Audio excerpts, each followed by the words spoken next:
Probably as a producer that could do it all, I guess.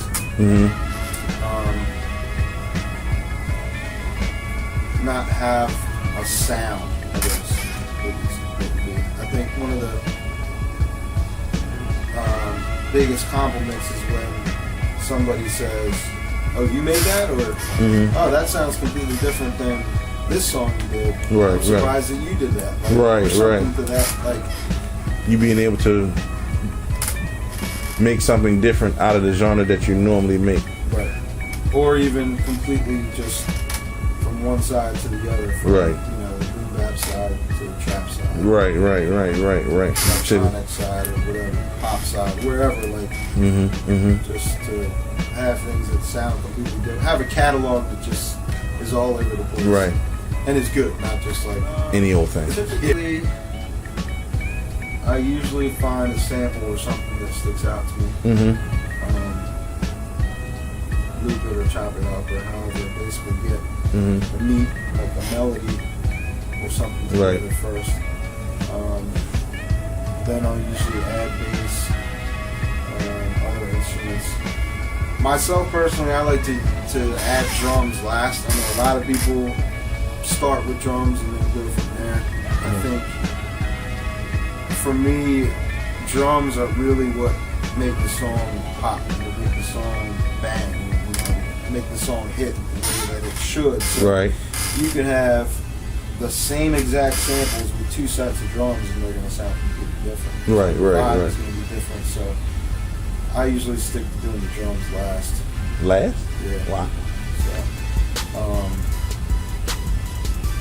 but I like to add a lot of instrumentation. I like to try and make stuff speak for itself the most it can prior to somebody getting on it. So like if I can make a song really emotional, a beat that's really emotional and sounds really strong on its own, it's going to make the MC's job that much easier to make it impact. Right now I use Sony Acid on my PC. I got a 1200 turntable, MPC, and a Phantom X6 keyboard. I got a bass guitar and an acoustic guitar as well. And I know a whole lot of musicians, so I try and incorporate live music instrumentation as much too, because it seems like that's kind of where the industry's going as well. A mixture of live instrumentation. Whole rack of try and stay away from the engineering stuff just because it's time consuming and that's time that I could be spending working on beats. Yeah, true indeed. Just like I used to DJ. DJ in Virginia, Annapolis and Baltimore a lot. But again, that was something that just ate up on my production time. You want to stick with the production? Self-taught, I guess. I mean, for the most part, when I was growing up, you know, playing instruments and stuff, I learned a lot of music theory, so I had a basic concept of, you know, pitch and you know, what being in tune means and how things are supposed to sound when they're mixed together. And stuff like that. So I got a general idea, but then it's pretty much just been trial and error for the most part. So possibly. It really depends. I mean, it depends upon what they're trying to do. You know? So you're having a beat battle. You ever been in a beat battle? Yeah, actually I have. I got I did two in Baltimore a couple of years ago. Second place and third place. But I mean, it depends. Really, it depends upon what it is that we're doing. You know, I think there's obviously people that are better than I am in certain things. Certain things that I'm better than.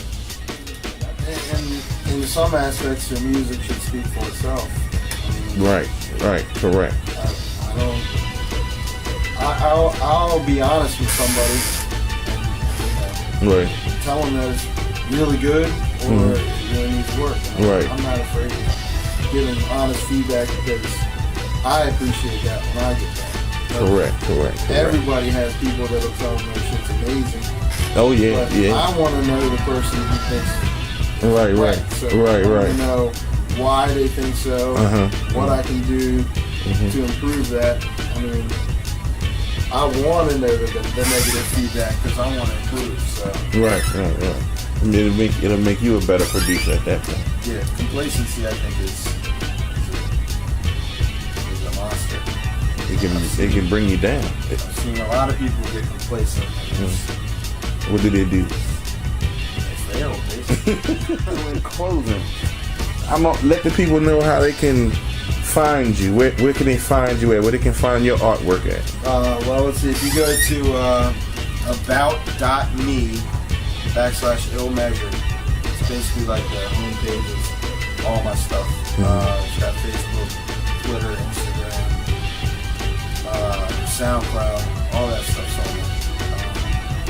YouTube page. All that stuff has got to be updated. It's a little old. Again, it's like the choice of update my SoundCloud page or work on this song. Right. Work on this song. Working on a song comes first. Working on a song. So, I can understand it all that. needs to be updated, but there's stuff on there for everybody to listen to. Right. And feedback is always welcome. Right. Even negative. Take it all. Criticism is welcome.